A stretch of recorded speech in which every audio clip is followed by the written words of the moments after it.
Assalamu alaikum wa rahmatullahi wa barakatuh, and welcome to this episode of Sharia Intelligence, where we are looking at the subject of maqasid Sharia, the higher intents and purposes, the objectives of Islam. With me to discuss today's topic are two of our distinguished guests, trainers, facilitators of this course, Sister Salatu Saleh and Brother Ibrahim Bello. You are both most welcome. Thank you very much. Thank you. I am your host, Muhammad Nuruddin Lemu, and today we will be looking at the subject of ibadat, that is acts of worship, the other one to do with mu'amalat, social, mundane, transactional issues, and how these are related to the subject of the maqasid of Sharia, the higher intents and objectives. Most scholars don't dwell on ibadah when they talk about maqasid Sharia. They do acknowledge hifdhuddin, the preservation of faith, and do go into this to some extent. I'd like to start by asking Sister Salah, what is the scope of maqasid Sharia when it comes to the subject of issues to do with faith, belief, creed, acts of worship, devotional acts like prayer and fasting and adhkar, etc.? Okay. Every action, every law has purposes. When we think about Islam, Islam is not without purpose. As we mentioned in the previous episode, when we look at the words of those distinguished jurists and scholars, they carefully itemized and in some cases summarized the purposes that Islamic laws are meant to fulfill. In some cases, the purposes are known. In some cases, they are unknown. Sometimes they are explicitly stated, and in certain cases, it's not so explicit. Then there are those that we are certain of what the purpose is meant to be, and others we are not certain. That does not mean that the purposes aren't there, just we would qualify and say we are not very certain of what it is, or we don't know yet. When we now talk specifically about acts of devotional worship, acts of ibadah, and we say what does the maqasid, what can you talk about purposes when you come to acts of ibadah? Because many times you find people ask the why behind salah, or the why behind hajj, or the why behind zakat. And some would ask a question such as, if God is almighty, why does he need us to worship him? He himself states in the Quran in several places that he doesn't need us. He could replace us if he wants. Then why should it matter whether we serve him or we don't? These questions are sometimes not embraced within by scholars or jurists. Sometimes you find maybe imams, the clergy, might caution against these questions and say just accept it as it is. And they have their reasons for this. They are worried about people pursuing matters that they could not possibly get the answers to.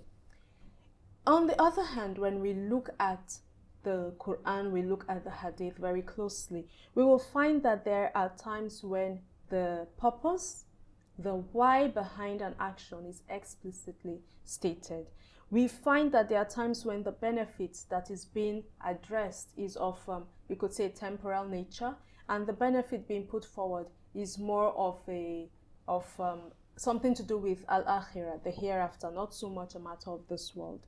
For instance, we can talk about the spiritual or the ethical benefit of an act of ibadah. If we take an act such as salah, for instance, we find Allah would mention or has mentioned in the Quran that salah is one of those things that will help us increase sabr, especially when we are facing difficulty. He enjoins us, seek help and in prayer and perseverance. So he talks about that. Allah talks about the connection between fasting in Ramadan and taqwa, this increase in God consciousness, the increase in piety. He mentions it specifically that this has been prescribed for you, and he then says at the end, so that you may have piety. Then he mentions also about how salah is actually something that helps us stay away from shameful deeds or immoral conduct. In these cases, you can draw a clear line between the spiritual benefit and the act of worship itself. That is the purpose, or one of the purposes behind such acts of ibadah.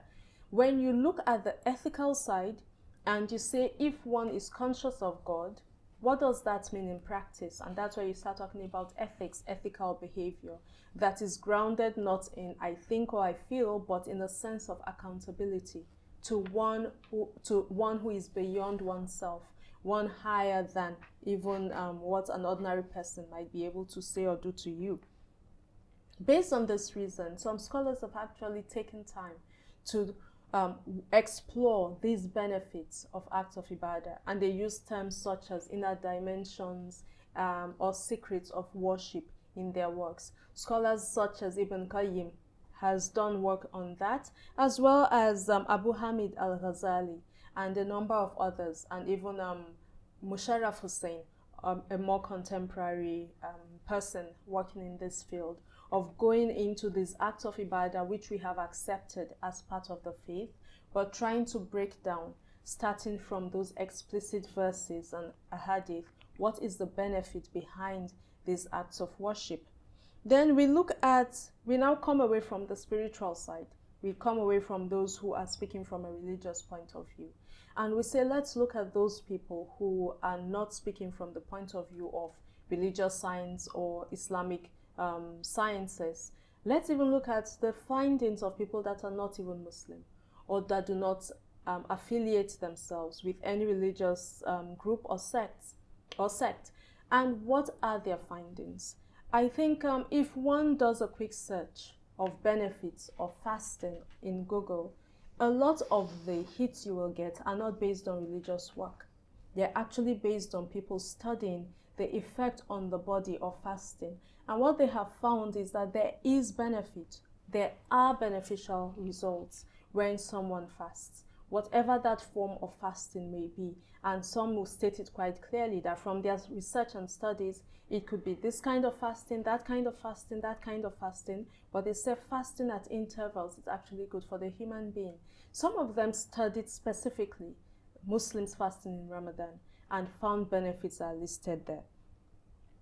Another area where you will find that work has been done and benefits have been found in acts of worship is where people study the rituals attached to certain religious practices, be they Islamic religious practices or practices of other religions. And they have cited that there is benefit in those rituals that bring people together, one, and not just brings them together, but brings them together where these people hold within their hearts a belief in the faith that they have, they identify with the faith, and then they do things together in a ritualistic manner. Ritualistic meaning there's a specific way to do it, there's a specific tempo, there are times, there are fixed movements, there's a sequence. So they mention rituals such as rituals that make us move together or speak together.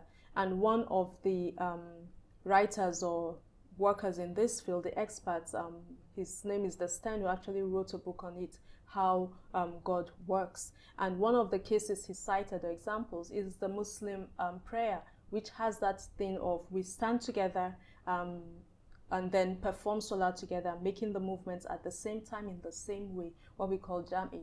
So we then trace this back to the position of congregational behavior, always thinking of your connection with others that we see showing up again and again in Islam, in Salah, or when we make dua. Some of the duas of the Prophet Sallallahu Alaihi Wasallam are couched in the first person plural sense. So there is we, our, us. So that sense of unity has always been cited.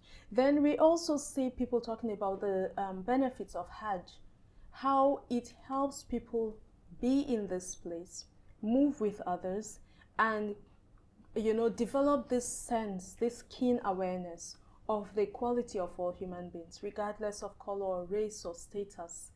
Some say, when you even think about what you are meant to wear to Hajj, a particular form of dress, a single color, is meant to emphasize again that we're all one, we're all the same.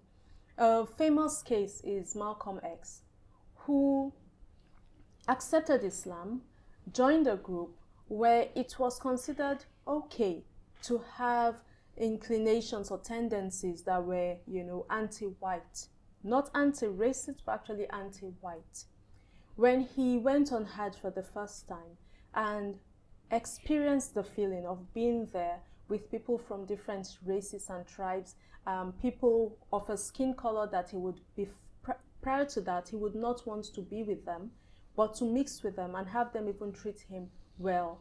It created the space for him to have this massive paradigm shift, that he started having a more open mind towards people of different colors, which takes us back to the words of Allah, that he has created us in nations and tribes so that we may recognize one another. There has been work done on the benefits of meditation. So when we hear meditation, we connect meditation easily to dhikr, even to words where Allah tells us to reflect on what he has created, on his ayahs, his signs, which we see, and he tells us to look all around us. And there is also benefit from being in nature.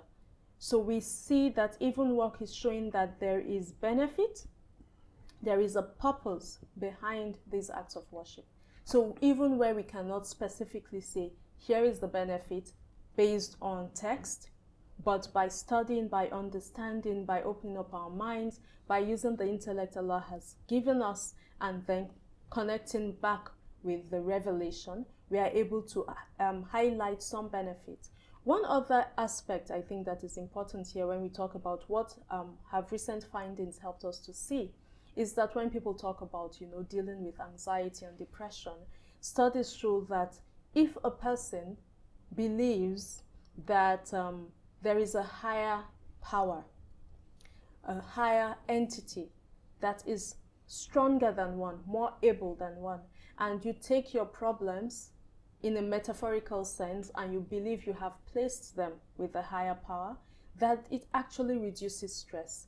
It's not just a self-reported issue, but they would actually check cortisol levels, and they'll find cortisol levels drop. And when I read that for the first time, I smiled. I said, that's dua. That's Allah saying, seek help through prayer.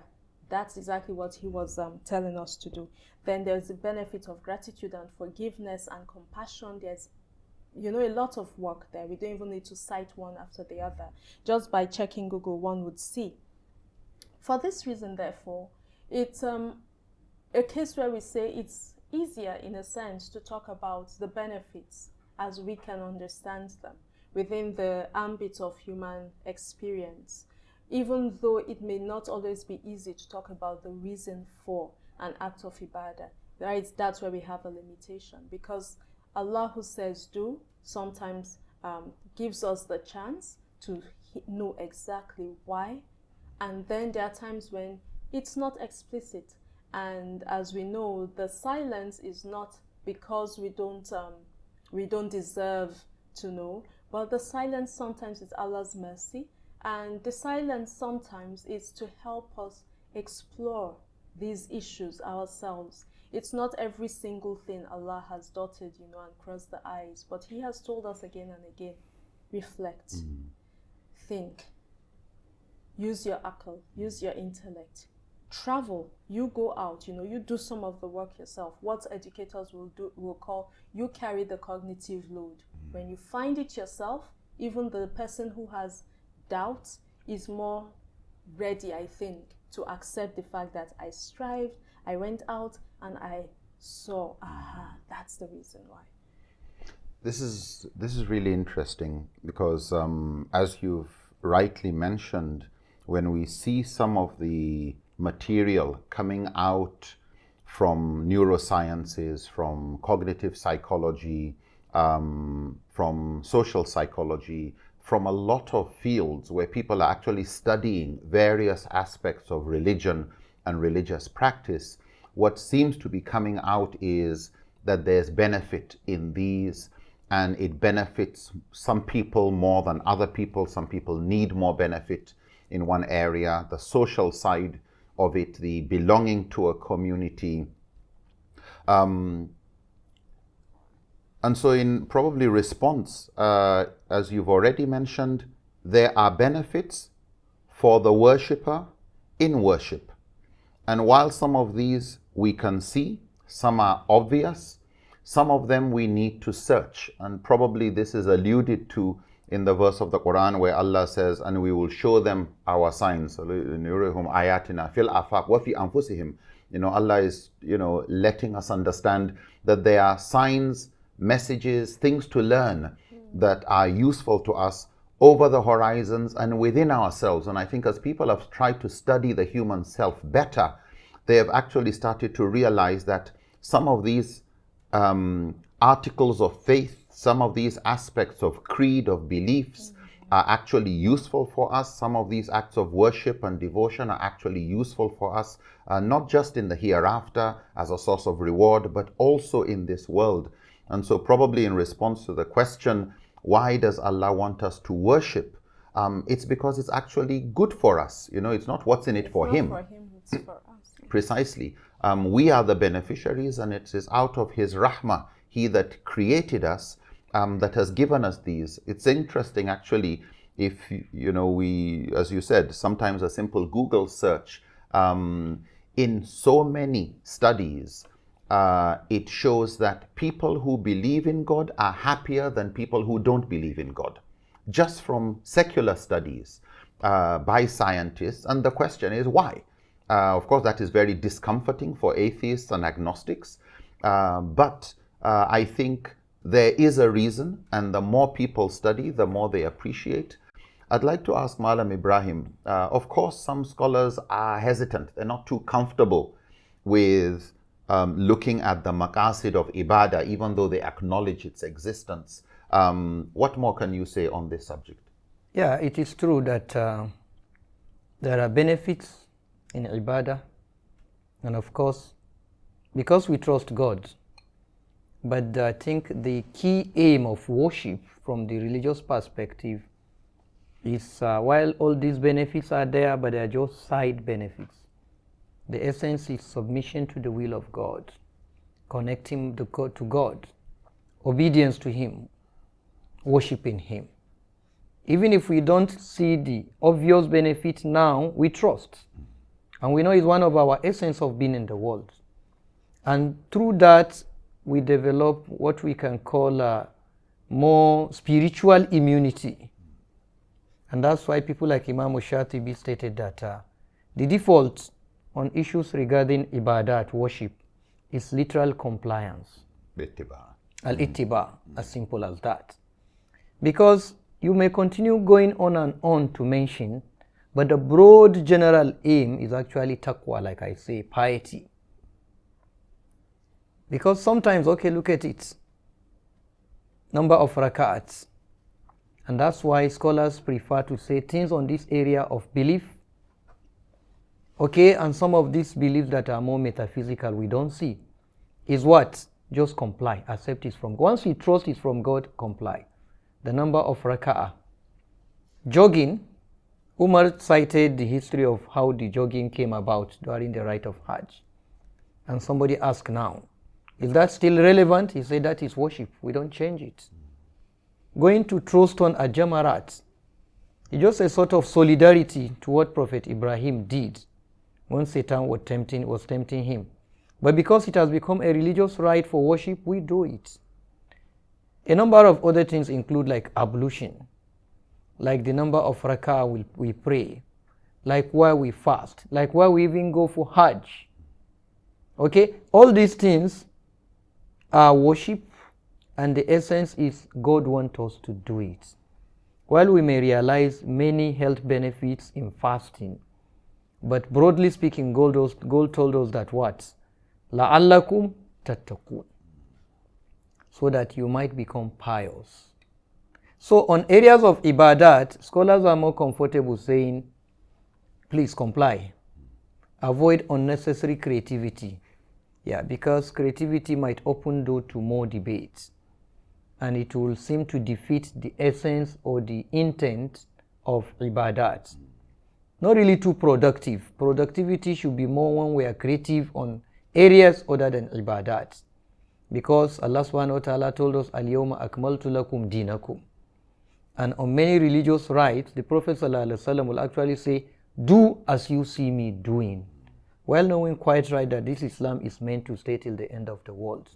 So this is the very basic rule. This is very interesting, and I know some scholars even would talk about how, say, within the military, there are certain rituals that soldiers are trained to help them with discipline. And that certain rituals that when you say, but why this? Why march in this way? Why stop? Why this? To help us be more obedient to Allah, even in areas where we are not fully clear. Yeah. So that when Allah gives you an instruction, don't say, unless it is clear to me, then I will follow the prescription of the greatest doctor, the greatest advisor, the all-knowing. We don't do that in medicine. We don't do that in other areas. We definitely should not do that when it comes to Allah. And while there's nothing wrong in digging into what's the wisdom behind this, to not say, unless I understand why Allah says I should do something, I won't. So this, as long as you trust, exactly, all you want to know is to be sure it's from God. Exactly. That's why all this intellectual exercise of trying to be sure, cut is subut, and what have you. And once you are certain and you trust, you submit. This is very important, I think also, and very profound, because faith, therefore, Iman, is not blind followership. No. It's not I'm just following God without knowing it's God.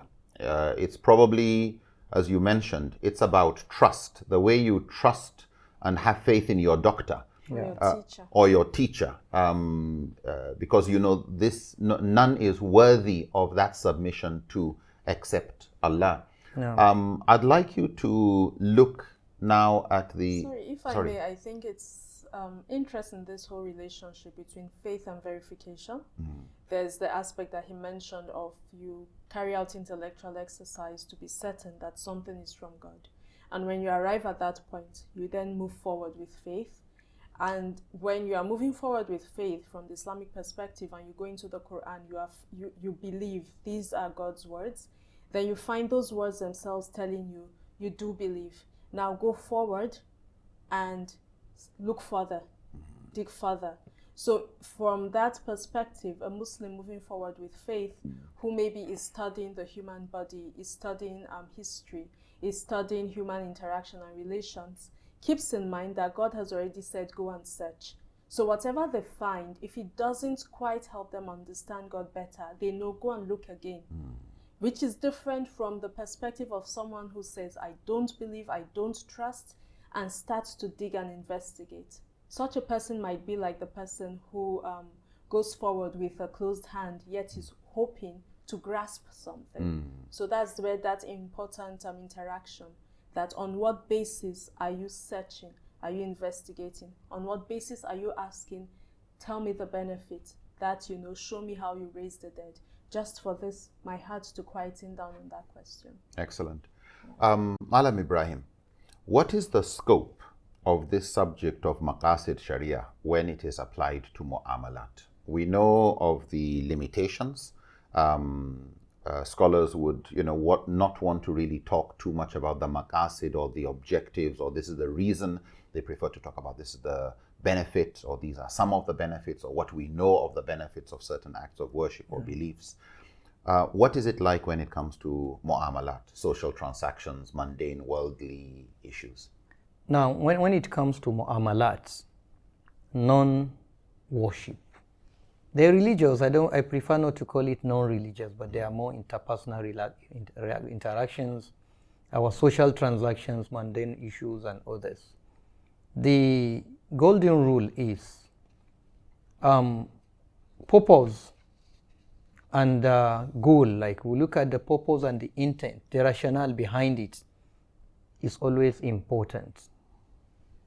Because when we look at Quran to a great extent, whenever Allah gives instruction or prohibition on things that are mu'amalat based, Allah used to tell us why. I give you some examples. When Allah told us that you need two women to witness, okay, as to one man. Like in a financial law. Financial law. That you get two men. If you cannot, he said, "Anta dilla ihidahuma fatuzakira ihidahuma al-ukhra." You can see that is like a surety. Allah immediately says, so that you don't just stand to say, okay, so women are half that of men. No. Because men are believed to be more competent in those areas. Allah says, if a woman is there, let them meet two. And the essence is so that the other one will remind the other. Because there are other areas where women might be more competent. Thank you. We'll come there. Similarly, when Allah subhanahu wa ta'ala gave the law of qisas, he says what? He says to save life. He said, Kutiba alaykumul qisasu fil qatla. That law of equitable retribution is prescribed on murder. Al-hurru bil-hurri. Okay? A free child to free child. Wal-abdu bil-abd. Until the end. But he said what? He gave reason. He said, Walakum fil qisasi hayat. You have a guarantee. The essence is to save, protect the other lives. Similarly, when Allah subhanahu wa ta'ala prohibits alcohol, he said, Innama yuridu shaytanu an yuqi'a bainakumul adawata. So when we look at many other more examples, okay, Innama yuridu shaytanu an yuqi'a bainakumul adawata wal baghdha. The intent of Satan in alcohol and gambling is to make you enemies of one another. And you know, hostility also. So hatred. Hatred, and also to swerve you from the remembrance of Allah, and even from Salah. So he gave rationale why. So, and a number of other examples we continue to seek. Most of the time, if they are mu'amalat related issues, Allah himself will always point to why. So on issues that are mu'amala, Islam permits creativity. You can even go as far as looking beyond your own culture or custom or norms. You look at how other people do it. This has been the way of the prophets. Before he said you can go on to do coitus interruptus or gila, yani having intercourse with a lactating mother, he taught. And he said, I considered Romans and others, and it was fine. He took advice from some of his Sahabas that were non-Arabs regarding how they do it. In fact, in the set out of the warriors at the Battle of Badr, somebody came and said, Ya Rasulallah, is it revelation? He said, no, okay, this is my experience. So to tell you that on mu'amalat, we can be as creative as anything. We can be creative, Islam allowed that. And in fact, we use our cultural exposures, various experience and others. Because Allah subhanahu wa ta'ala also told us that, Allama bil qalam, allama al insana ma lam ya'alam. Ma lam ya'alam here most likely is through cultural, customary, people's experience, professions, exploring. When he says siru fil ardi, it's not just siru for siru's sake, but to see if Quran is okay and there is no need to be creative to see other people's way of doing things. There will be less need for people to travel around the earth. You know, he said, Huwa alladhi ja'ala lakumul arda zalulan famshu fi manakibiha. He has subdued the earth for you. So travels within the nooks and cranny. Meaning what? Go explore, financially experience and others. So as far as issues of mu'amalat are concerned, Islam is very flexible. The rule is permissibility, except of course where there is a restriction. And we look, that is why also Islam has issues like maslaha, saddu zari'ah, urf and ada. All of these things are there because sometimes you may have issues that the text is silence. And the only way you can go forward, since they are not religiously prescribed, is to look at other people's way of doing it. I mean, it's fine. The Prophet ﷺ wasn't, during his time there wasn't car. The level of advancement, that was, the world was at that stone age or near stone age. So there wasn't traffic rules. Now that you have traffic rules, you don't need a text. But you need to know, those that were first advanced, how do they govern, how do they guide, how do they regulate excesses and prevent or minimize accidents? And we take it. And so be it for all other issues. You look at where it is coming from, how is it done? And this brings us to the idea of what we call at istishab, presumptive permissibility. That on many other issues, dressing, transaction, politics, economy, military rule, Yeah. Strategies. Strategies. How do you handle prisoners of wars, taxes, and a number of things. The Prophet ﷺ didn't wait for revelation. He adopted what was available and only those that are not fair. Okay, you can see clearly injustice, and Islam filtered all of them out. This goes to tell us that mu'amalatu is a very widely open door, and it must not necessarily be the same for various parts of the world. In essence, the administrative policy here might not be the same here. And when we look beyond the Prophet, even the Sahabas, for example, let's take issue of governance. There is no one specific way the Prophet ﷺ laid down of who to be a leader. When the Prophet passed away, Sahabas paid allegiance to Abu Bakr. When Abu Bakr was about dying, he anointed Umar. They're two different things, right? The Prophet did not anoint Abu Bakr, but Abu Bakr anointed Umar. Appointed, yeah. It's not really appointment per se, just to say you be.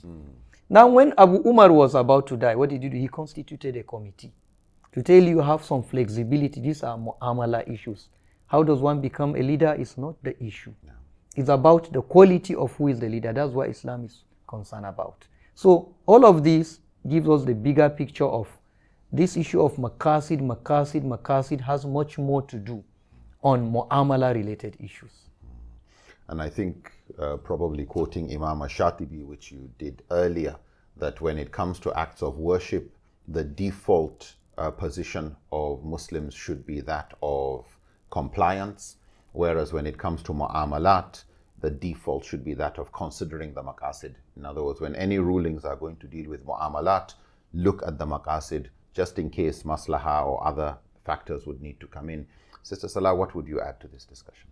Yeah, this default basis for muamala issues being maqasid actually requires the input of people who have knowledge in the area under consideration where the decision is to be made. So if it's something to do with healthcare, then we would be interested in knowing what do healthcare workers say, think, and feel. Even where maybe a matter has this, there's a religious side to it, like people saying, okay, what should be the ruling from the religious angle? But the issue at hand has a very specific, content that is not religious per se.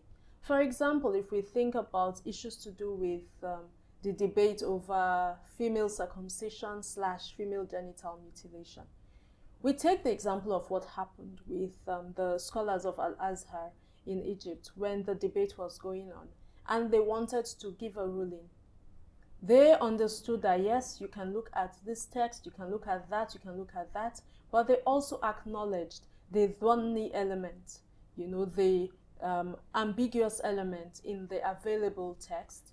What they then did was to engage with medical personnel, those who have knowledge on the matter, to say, what's the harm from what you know from an expert point of view? What's the benefit?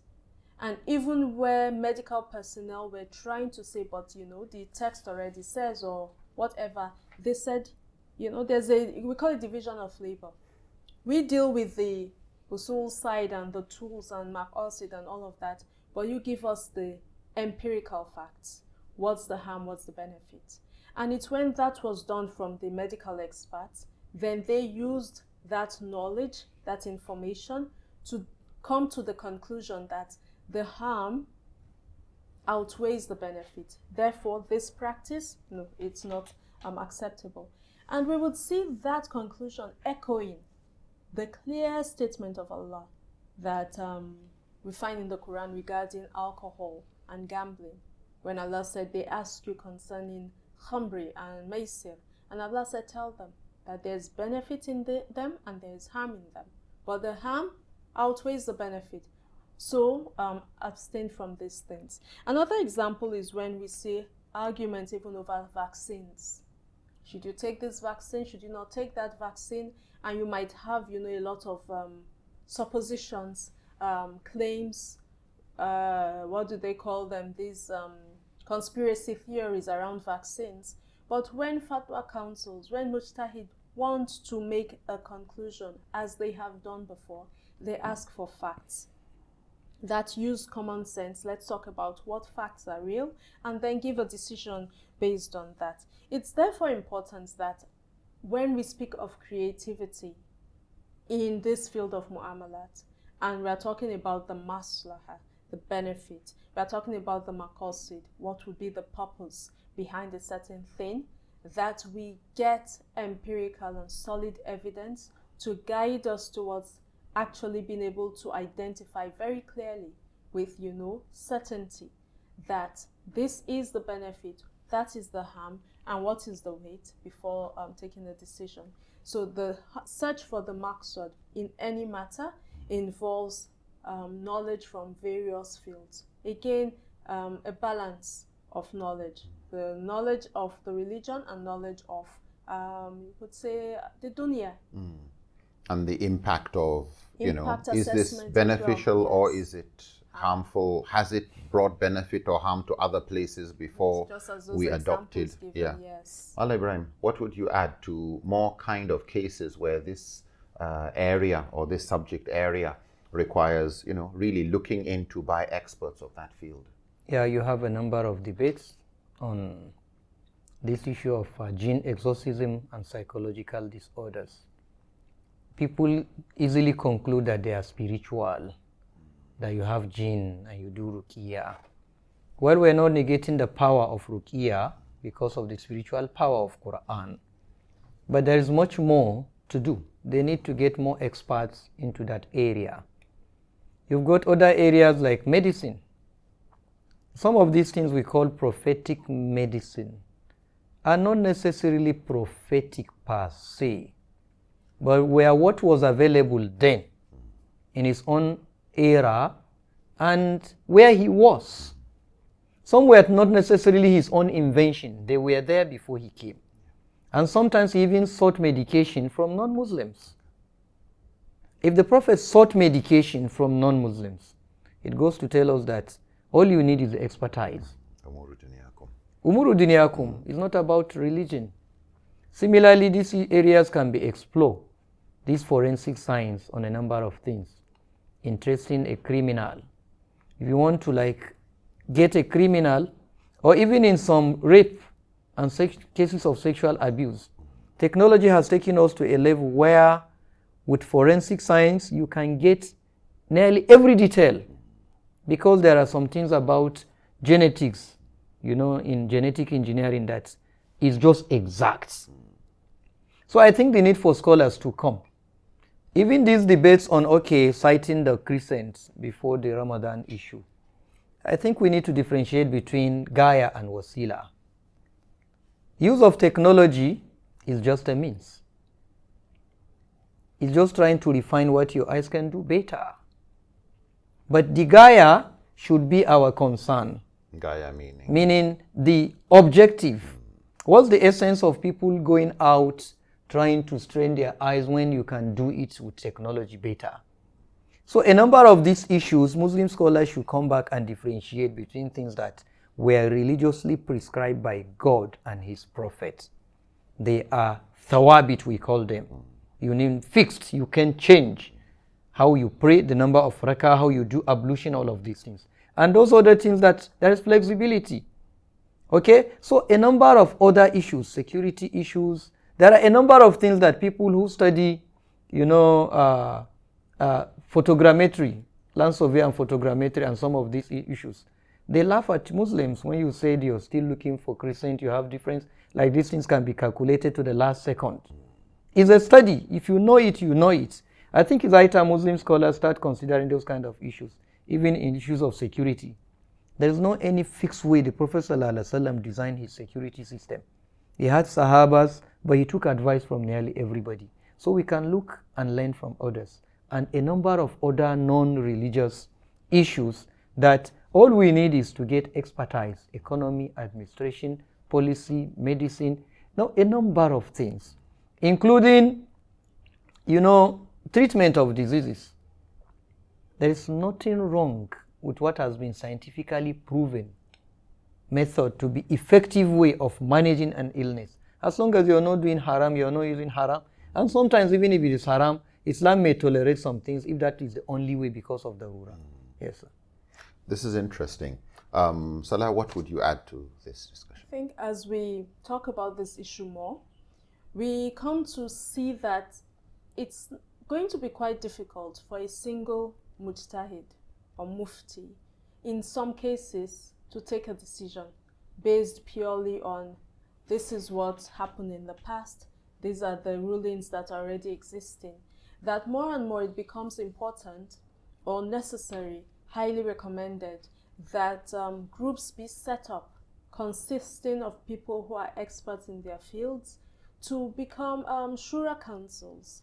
I know already many countries have fatwa councils because they are recognizing that as knowledge is expanding, it's no longer common to find knowledge being embodied in one individual or just a small set of maybe a quartet, but that the more you can bring in experts from various fields, the richer and more maqasid embedded or oriented decisions will be.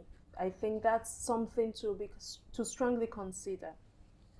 And I think quite a number of fatwa councils actually try to do that. We find in Islamic finance that those who are involved in the decision making are very conversant with the issue of finance. It's just that in many other fields, we find people who don't know anything about the human body or health dabbling into fiqh regarding medicine when they don't have a medical background. But we find in many councils from the FEMA, Federation of Islamic Medical Association, IMAN, the Islamic Medical Association of Nigeria, the British Medical Association, quite a number of these have both scholars and doctors, and they invite experts to help in decision making. I think more and more there's that recognition, and it's becoming more important, as you've already alluded to, as progress continues in science, in these worldly sciences, if we call them that, what in reality are actually the studies of the ayat of creation. Yes. You know, they are the same ayat that Allah requires of us. So when we talk about studies of these mundane issues, it's not that this is religious and the other one is irreligious or non-religious. It's just unfortunate that some of the curriculum for Islamic studies now in some places is quite narrow and does not expose our young scholars to fields outside the classical ulumuddin, the religious sciences. Question I would like us to move on to, which I would like to use to conclude this discussion, is to look at the kind of evidence that comes out more specifically in the areas to do with the maqasid sharia. In subsequent episodes, we will look more closely at these one by one, but by way of an introduction to that area, what are those texts that you would say clearly show that certain issues are objectives of sharia? Sister Salah.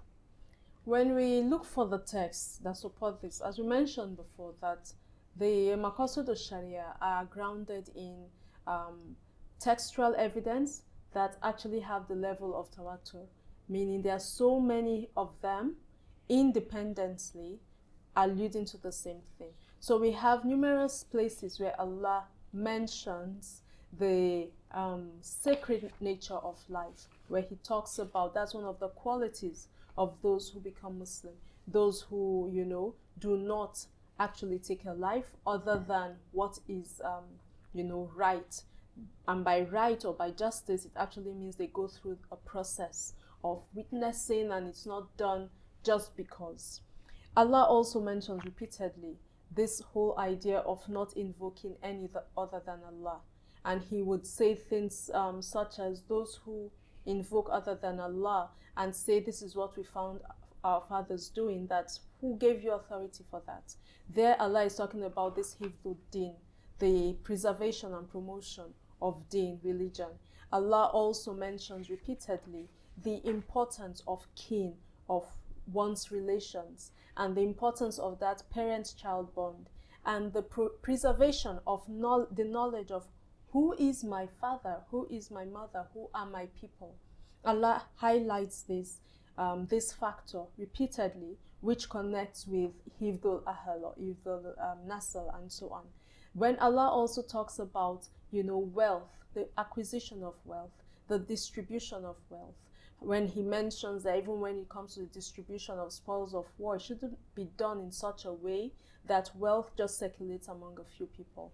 He highlights the importance of not consuming the wealth of others unlawfully, and actually uses very strong terms to condemn that sort of behavior. He gives guidelines for protecting one's wealth, that even when it comes to lawful transactions, there are guidelines Allah mentions that will help to ensure that these transactions and the transfer of wealth is done in a manner that does not breed more problems. And then so for those verses, we then connect them with Hifdul Mal, the preservation and promotion of wealth. We also have the one to do with dignity, where in many verses Allah highlights this fact that the human being essentially is a creature to be honored, that Allah Himself has already done that. Allah mentions it and then says it again and again in different ways. He talks about not calling people by offensive nicknames. He talks about people who make certain utterances that would, that would amount to slander if not verified, and mentions specifically in the Quran that if you slander a chaste woman and you can't bring 4 witnesses to back up what you are saying, you get 80 strokes of the cane. That's what I would call like no joking. This is business. If you're going to make certain utterances about a person, you better be sure it's right, so you don't even drag their name through the mud only to turn around and say, oh, I thought. And that ties in with Hifdul Aid, this preservation of dignity. We have repeated verses on justice, where Allah says, you who believe, stand for justice as witnesses to Allah. And then He says, even if it's against yourselves or your relatives, rich or poor, Allah is the one who is best to protect all of them. Then we talk about compassion. Allah talks about compassion again and again. I think why I would not even say in this chapter and that verse is Muslims hear this so often that people, it's tawatur. Someone is not going to say, no, God didn't say anything about justice in the Quran. To be like, are you on this planet? There are so many, So we have a plethora of those, alhamdulillah. Alhamdulillah. Malam Ibrahim, what would you add, whether from the Quran or from Hadith, that actually single out? Sister Salah has mentioned a number of these maqasid that are mentioned in verses we all know. What would you add to this? Now, in Quran chapter 60 verse 12, Allah subhanahu wa ta'ala mentioned, He said, Ya ayyuhan nabiyyu idha ja'aka al-mu'minat yubayi'inaka ala an la yushrikna billahi shay'an wa la yasrikna wa la yaznina wa la yaqtulna awladahunna wa la ya'tina bi buhtanin yaftarinahu bayna aydihinna wa arjulihinna wa la ya'sinaka fi ma'ruf. That, O you, the prophets, if believing women come to you to accept Islam, they should pay allegiance, they should pledge allegiance on these terms. Allah yushrikna billahi shay'a, that they will associate none with Allah in worship. Wala yasrikna, they will not steal. Wala yaznina, they will not commit zina, they will not have illegal intercourse. Wala yaqtulna awladahun, they will not kill their children, they will not bury their children alive. Wala ya'tina bi buhtanin yaftarinahu bayna aydihin, they will not come with false accusations or spread it. Wala ya'aswinaka fi ma'ruf, and they will not go against your instruction on any good thing you enjoin them to do.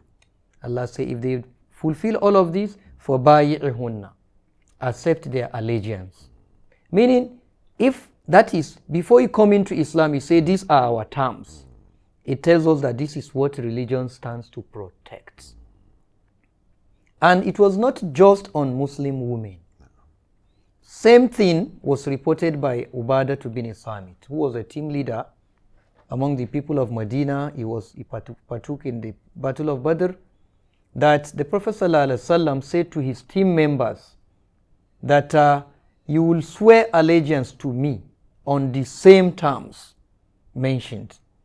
And when they did, the Prophet said, for those who live by it, they will have their reward with Allah. If they violate any of these and they got punished for it here in the world, it's going to be expiation of their sin. If Allah conceals it, it's left for God. If He likes, He punish them here or in the hereafter. And you have a number of other ahadith.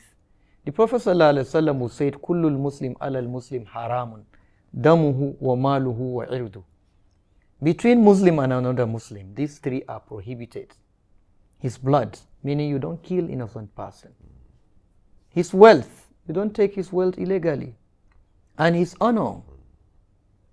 In fact, among the salient things the Prophet was preaching at the early time when he arrived Medina, Abdullah ibn Salam reported that one of the first thing he heard the Prophet preaching to his people when he arrived Medina, before he accepted Islam, was Ayyuhan nas, ifshu salam, wasilul arham, wa ati'imut ta'am, wa sallu bil layli wan nasi niyam, tadkhulul jannata bis salam. And that caught his attention. So this is the mission of this man. He said, oh you people, ifshu salam, spread the greeting of peace, guarantee people peace, that you are peaceful and you will be peaceful with everybody. That's the meaning. Wasilul arham, hold on to the tie of kinship. Wa at'imut ta'am, feed the needy, give food to people. Wasallu bil layli wan nasi niyam, and take time to commune with God in the night when others are asleep. That if you do all of this, you will go into paradise in peace. And like you look at, okay, this is what this man is preaching to his people, like who else will have problem with this? So a number of ahadiths, like Sister Salah to mention, too numerous to mention, alluded to the fact that all of these things are the goal and the intent of Islam. Allahu Alam. Thank you so much. We have seen the approach scholars have taken when it comes to maqasid of acts of ibadah, the slight hesitancy there in describing these as the reasons why, but at the same time appreciating there is wisdom behind acts of ibadah, and we can see a lot of those. But most of the focus on law has been around mu'amalat. And in those areas, they recognize that there are many verses of the Quran that are very clear regarding what's supposed to be achieved in the various ways scholars have eventually classified them. Those to do with justice, those to do with freedom of choice, those who do with peace building, social cohesion, respecting leadership. And you've mentioned many of the others that the classical scholars have touched on to do with promotion and preservation of faith, of human dignity, property and belonging and ownership, and family, ties of kinship, children, and all of that. And so I think, inshallah, one of those things we will do next time is to go more slowly through some of what you have presented, to look at these maqasid one by one, and the kind of evidence that makes scholars feel comfortable saying we are certain that the religion wants us to preserve and promote our faith, that we are certain that the religion wants us to promote and protect life, not just of Muslims, of non-Muslims, and not just that, but also of other animals, and protecting the environment, and to look at the kind of evidence that is used by scholars from the Quran, from the Hadith. I'd like to thank you both for your time. Jazakumullahu khairan. Assalamu alaikum wa rahmatullahi ta'ala wa barakatuh. Wa alaikum assalam wa rahmatullahi wa barakatuh.